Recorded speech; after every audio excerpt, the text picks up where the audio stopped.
টাকা তুলেছো না আমি কন্টিনিউ করবেন না কন্টিনিউ করব না এখানে কি ক্লোজ করবেন আজকে ক্লোজ করব ওই এটিএম আমার ওই যে প্রিন্ট আউটটা আমি বার করেছি ঠিক আছে যে প্রিন্ট আউটটা আমি বার করেছি ওই প্রিন্ট আউটের মধ্যে টাকাটা ক্যালকুলেশন হবে ওনার থেকে আমি আমার মায়ের ট্রিটমেন্টের সময় আমি 50,000 টাকা ওনার থেকে নিয়েছিলাম আর ওনাকে আমি এসি ওয়াশিং মেশিন আর মাইক্রোওভেন এইসব কেনার জন্য ওনাকে আমি 80,000 টাকা ক্যাশ দিয়েছিলাম প্লাস হ্যাঁ আর 1 লাখ কত হাজার টাকা দিয়েছিলাম ওই টাকাটা মানে তোমার হবে বাদ হবে 50,000 প্লাস ওই টাকাটা বাদ হবে ওই টাকাটা যেহেতু আমি নিজে থেকে দিয়েছি আমি ওনার থেকে ধার নিয়েছি মায়ের ট্রিটমেন্টের সময় আর যেটা আমি ওকে নিজে থেকে দিয়েছি ঘরের এগুলো কিনতে হবে এসি টেসি ওয়াশিং মেশিন সেগুলো কোথায় সেগুলো আমি নিয়ে যেহেতু চলে গেছি সেগুলো পুলিশ এসে রিকভারি হয়ে গেছে সেই পয়সাটা বাদ দিয়ে দেবেন আপনি অন ক্যামেরায় বলছি সেই টাকাটা বাদ দিয়ে দেবেন 50,000 প্লাস 1 লাখ কত হাজার টাকা ওখানে আমি যেটা ওকে দিয়েছি স্বইচ্ছায় ঘরের জিনিস কেনার জন্য সেই জিনিস আমি রিটার্ন নিয়ে গেছি ওই টাকাটা বাদ যাবে বাকি যে ব্যালেন্স টাকাটা কত টাকা আমি তো হিসাব করে দেখি আন্দাজ আনুমানিক দেখুন সেটা 20,000 হতে পারে 20,000 হতে পারে সব বার্তার দিয়ে 50,000 হতে পারে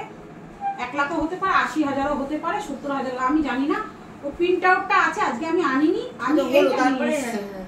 ওটা আমার হয়ে যায় আমার মনের থেকে আমি স্যাটিসফ্যাকশন যে আমার বড় আমাকে ঠকালো না আর ওই টাকাটা নেবেন কেন দেবে না আমি তো ওনার এটিএম থেকে তুলিনি আপনার টাকা মানে ওনার টাকা মানে আপনার কেন নিতে যাবেন ওটা আপনি তো সংসারে ফিরছেন টাকার হিসাবে তো আমি আসিনি আমি তো টাকা হিসাব করার জন্য আমি এখানে আসিনি আমি সংসারের জন্য এসেছি তাহলে এটা অন ক্যামেরা করেন না তাহলে ম্যাডাম না আমি তা বলছি না আমি তো এই প্রশ্নটা করিনি এই প্রশ্নটা তো আমি করিনি আপনাকে আমি বলতে চাইছি যে এই যে এটিএম এর ব্যাপারটা এটা তো কেস হয়ে গেছে কেসে হয়ে গেলে আমরা এটা নিয়ে কিছু আলোচনা করতে পারি না না ওটা কেসে আমি দেননি ঠিক আছে আমি তুলে রেখেছি ওনা দাদা ভাই বলেছিল তুমি আসো বাড়ি 5 জন বসবে যদি ও নিয়ে থাকে তুমি ওটা দেখালে তুমি ওটা পাবে এটা উনি বলেছেন ওটা উনি ফোনে বলেছিলেন আমাকে ফোনে বলেছিলেন তাহলে উনি আসুক এই বিষয়টা আমি ওনার সামনে কথা বলবো উনি তখন বলেছিলেন উনি যদি এই কথা বলে থাকেন তাহলে আমরা মীমাংসায় গিয়ে ওটা দেখব যদি উনি কথা দিয়ে থাকেন আর যদি ওটা আপনি বলেন যে না না আমি উনি যখন কথা দিয়েছেন সেটা আমি কথা বলছি এখন কথাটা ডিনাই করে যান উনি ডিনাই করবেন না ঠিক আছে বোতামের টাকাটা কে দিয়েছে দাঁড়ান বোতামের টাকা দাঁড়ান ওটা দিয়ে পরে হচ্ছে বোতামে অনেক এটিএম এর ওটা তো এটিএমেরই পয়সা ছেড়ে দিন না বাবা দিয়েছে উনি যেটা গিফট দিয়েছে এটিএম এর টাকাটা এটিএম সেটা তো ছেড়ে দিন টাকা করে আর আপনার আমি করছি না হিসাব চাইছে তো ছেড়ে দিন আপনার দরকার নেই উনি হিসাব চাইছে তখন দাদা বলবে তখন উনি বুঝাবেন আপনারা বুঝে নেবেন ক্যালকুলেশন করবেন সেটা ব্যাপারটা আলাদা এবার বলুন এটা আমি জিজ্ঞেস করলাম এটিএম এর বিষয়টা এটা কন্টিনিউ আপনি বললেন চলবে না ওই টাকাটা দিয়ে দিলে আর চলবে না ঠিক আছে এটা স্টপ হয়ে যাবে লিখিতভাবে হয়ে যাবে প্লাস 490 তে গিয়ে আমি জজ সাহেবের সামনে বলবো এই জিনিস আমাকে মানে আমি আপনার কি সোশ্যাল ওয়ার্কার হ্যাঁ না সোশ্যাল ওয়ার্ক না সেবা কি সমাজকর্মী হ্যাঁ সেবিকা social worker Babli Mukherjee madam কৃষ্ণনগরে আমি ওনার কাছে আবেদন করেছিলাম ঠিক আছে আর এই কেসটা আমার চলছিল উনি দাঁড়িয়ে এই আমার পয়সা আমি যেটা আমরা জজ সাহেব শুনবে না উনি মিটিয়ে দিয়েছেন আর এই জিনিসগুলো যেগুলো পুলিশ রিকভারি করতে পারেনি উনি রিকভারি করে দিয়েছেন ঠিক আছে আমার জিনিস আমি বুঝাইয়া পাইয়া গেছি ঠিক আছে